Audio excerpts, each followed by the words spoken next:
Dun dun dun dun dun dun. Dun. Yeah? Dun, Oh, good. I want a munch. Squad. I want to munch. Squad? Who put the in Munch Squad? This I have a Munch Squad mini and then a full Munch Squad investigation. Okay. So we're gonna begin with this. Because this is kind of a special episode for us. I don't know if you guys realize, but this is our Shark Week episode. Oh, that we're recording, not releasing during Shark Week, obviously, but like recording during Shark Week. So if we seem Shark Week observed. Yes, if we seem a little, sharked up. Yeah. And we're not the only ones taking advantage because Sonic Drive-In is also. Did you know, by the way, that they're putting a Sonic in next to the Walmart where the Bojangles used to be? Yeah. No. What a coup. Yeah, it's a big glow up. So Sonic Drive-In introduced the new Shark Week Slush. Now, there's many different ways that this could have gone, but it ended up going the weirdest possible way. The limited time slush is if I told you guys that this is not a cheap cash-in, but rather an attempt to capture the grace and beauty of sharks with a slushy drink, you would not believe me, but that is exactly what has transpired here. The limited time only slush is a diorama of refreshing tropical flavor to delight the senses while diving into one of the Discovery's most anticipated programs of the summer, Shark Week. How is it a diorama? Well, bud, the eye-catching Shark Week Slush has layers of fun with real strawberries and 2 shark gummies atop an ice-cold blue coconut slush, creating a feeding frenzy for shark aficionados for $2.99, which I think we'll all agree is a steal. I've linked you a picture so you can see. Basically, you got a blue slush. You got a big mound of cherry. And then, the 2 gummy sharks on top. Awesome. Yeah, no, it definitely looks like just sort of stagnant gore nestled atop some antifreeze. Yeah. Yeah. We're excited to capture the beauty of Shark Week. It looks like a lot of work for an underpaid employee. Yeah, they're never going to look like this, though. Enjoy this picture. You'll never see one like this in the wild. We're excited to capture the beauty of Shark Week and the awe-inspiring ocean life the program showcases in an exhilarating treat with a trifecta of flavors. It's worth noting those trifecta of flavors are blood, coconut, and shark gummy. So we've really captured the spirit of the thing, says Scott, the Vice President of Product Innovation and Development for Sonic. The beachy, cool blue coconut slush lays a bright aquatic blue base down for shark gummy candies and juicy strawberries, creating a vivid ocean scene within a slush for guests to celebrate both the magnificent creatures and the delicious fun of summer. So you're really celebrate sharks, their very existence, with this slushie. So it's just yet another way to honor sharks, and that's wonderful. But from one sea life, but the thing about this slush that I want to be really clear about is it contains no shark. That is important. Not even a bit of shark. Right. No shark DNA is present. No, I mean, we're all Stardust, aren't we? We're all star stuff, man. Yeah, but you could say that this is a place where you wouldn't expect to find fish. One place you might expect to find fish is in a Subway tuna Oh, sandwich. no. Oh, yeah, for sure. This is ongoing? This is ongoing, folks. This story will not die. To catch you up, so, the New York Times did a test on Subway tuna and said there is no tuna at all, not even the trace amounts of tuna that you'd expect to find in any one of us. There's no tuna in it at all. This happened, and everyone kind of looked at each other like, so what do we do now? What do you want me to do with this information, New York What Times? do we do with this information? And if I remember correctly, the head of Subway or someone said stood by their guns and said, "No, it's tuna," and they're like, "It's not." Subway says it's 100. It's absolutely tuna, no question. This story is ongoing. This lawsuit started in January. The Subway CEO. Subway CEO said, and this is a direct quote, he absolutely eats Subway's tuna sandwiches. Oh, he doesn't then. No, he's never had any of them.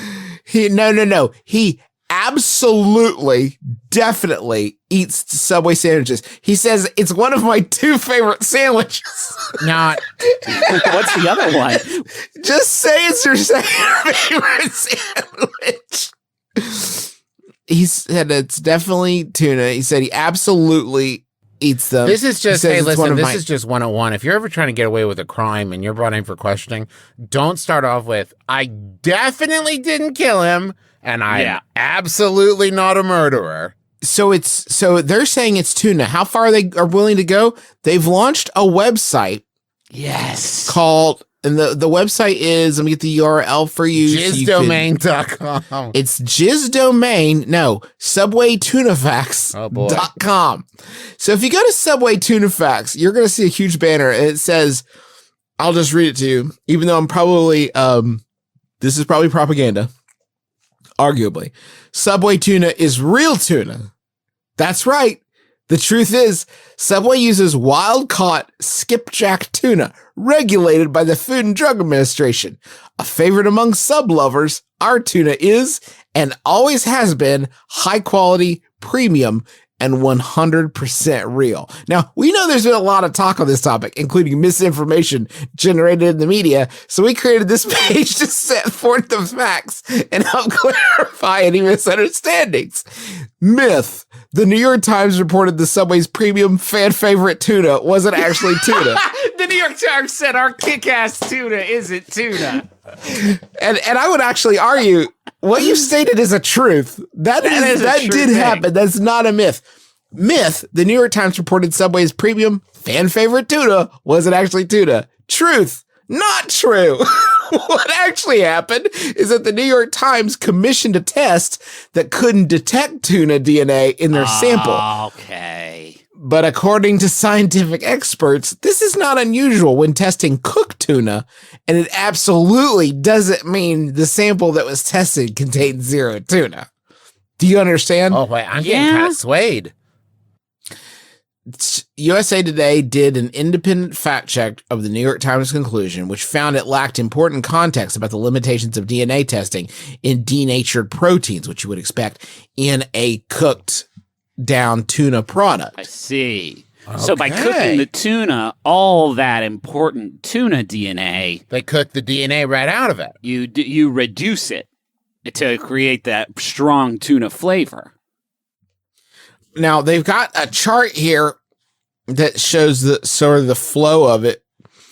And it says at the top of the chart, Subway tuna is real tuna. Okay. They're just really banging that drum extremely hard. One thing that would be, I feel like, used, the problem is that we're getting into this, like we've always been at war with Eurasia territory, where the New York Times, our most respected publication, says, this is not tuna.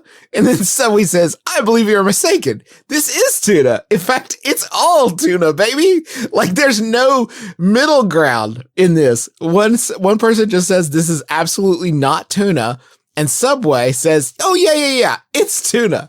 What they lack in this entire webpage is one picture of a man or woman catching a tuna and saying, this is going straight to Subway. I'm shipping this to Subway. You can watch. I need to, at this point, fucking GoPro a tuna throughout the processing until it's in someone's mouth. Yeah. That's what I need. I need that level. Does anybody read this on the planet Earth? Does any sapient being on the planet Earth read this website and go, you know what I could fucking go for right now? You know what I would crush right about now? I tell you, it's kind of convincing. You're Travis. Now listen. Am I saying I believe it was 100% tuna? No, of course not. Am I saying I believe it's 100% digestible? Yeah, sure. And now listen, guys. Here's where the plot fucking gets really ribbled. Here's where the plot gets really thick. The day, and I'm looking at the timestamps here. This story from Grace Dean and Business Insider about Subway launching the tuna website is from July 14th. The day before July 13th in QSR magazine, which is my sort of go-to for quick service restaurant. I would trust them over anybody. More than the New York Times. They are the paper of record. Yeah, the New York Times of burger boys. Subway launches unprecedented campaign to support menu updates. Okay. It's called the Eat Fresh Refresh, which features more than 20 changes to core items. It will be supported with multi-platform content from Steph Curry, Serena Williams, Tom Brady. Wait, are they all making sandwiches? It's an extraordinary group of athletes that reinforce the scope of these tremendous changes and embody the idea that to be fresh, you need to refresh. Hey, I'm Tom Brady, and this is my sandwich. It's 2 pieces of bread, and then there's a Sealy sort of mattress between them, and I just eat it. I eat all of it. Just so you guys don't think I'm making this up, I have one of these ads for you right here. It's 6 seconds long. Here we go. There's so much new at Subway, it won't fit in one ad. So they're sandwiching their sandwich ads between other ads. That's a real one. Cool. That's a real ad, a real 6-second ad that Subway's doing. All right. With Charles Barkley as the new voice of Subway. Love that. He's made it. It says here it will lend his humor and familiar tone as the new voice of Subway. I love that dude. Yeah. I like his familiar tone. So it's a huge, I mean, like, there's all kinds of big changes. Like, they improved their turkey, ham, steak, and bacon. Pretty low bar. Well, and the rotisserie chicken. And they elevate, that's a lot of proteins. That's all of it, guys. Hey, well, no, Griffin, it's not all of it. Oh. Because is there one protein conspicuously absent from that list? Oh, the tuna? It's perfect! Can't be improved. It's perfect and real, and we can't evolve it because it's so real that it's 100% tuna.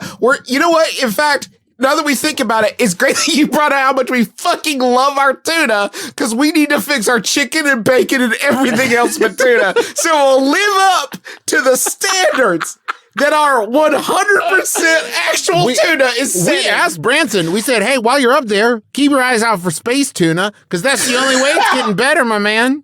Something has got to help top this. Our other meats are, if they had come, you know what, honestly, now that I think about it, folks, if they had come for any of our other meats, the bacon, that's old belts. 100% it's old belts.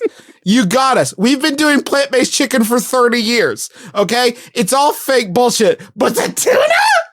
Perfect. It's perfect and real, and it's real tuna. What's a shame is that Branson could have found space tuna and come back and been like, good news, Subway, space tuna. It tastes 100% better and fresher. So go ahead and toss that on the menu. And then Dr. Subway was like, we can't. Because everybody will think it's a New York Times switcheroo swapperoonie. Damn it. Fuck, why did the New York Times have to write that article so we can't put kick-ass space tuna in our sandwiches? The optics, Branson, are so bad. You blew it again. You blew it. Oh my God, this is a quote from the CEO of Subway. We've been working on this refresh for 15 to 16 months. And if you noticed, the one thing we did not touch was our tuna. People love our tuna. We're very proud of our tuna. So I think that's really the end of the story. Guys, that's his quote. They're like quintupling down. And that comes, by the way, at the end of the story.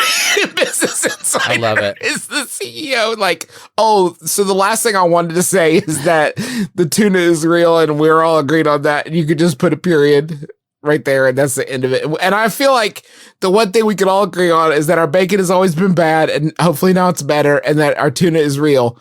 And that's it. That's the whole bit. Love you. Bye. Oh, we're sorry about Jared, by the way. Yeah. I'm sure we should have said it. Still sorry about Jared. Still fucked up on that one. But the tuna, perfect. Tuna? Oh, baby. And I would say at this point, with absolute certainty, that the New York Times' two biggest whoopsies was, in this order, number 2, their full-throated endorsement of the war in Iraq. And then number 1, when they fucking lied about Subway's tuna for some reason. Yeah. I don't get it. I don't get it.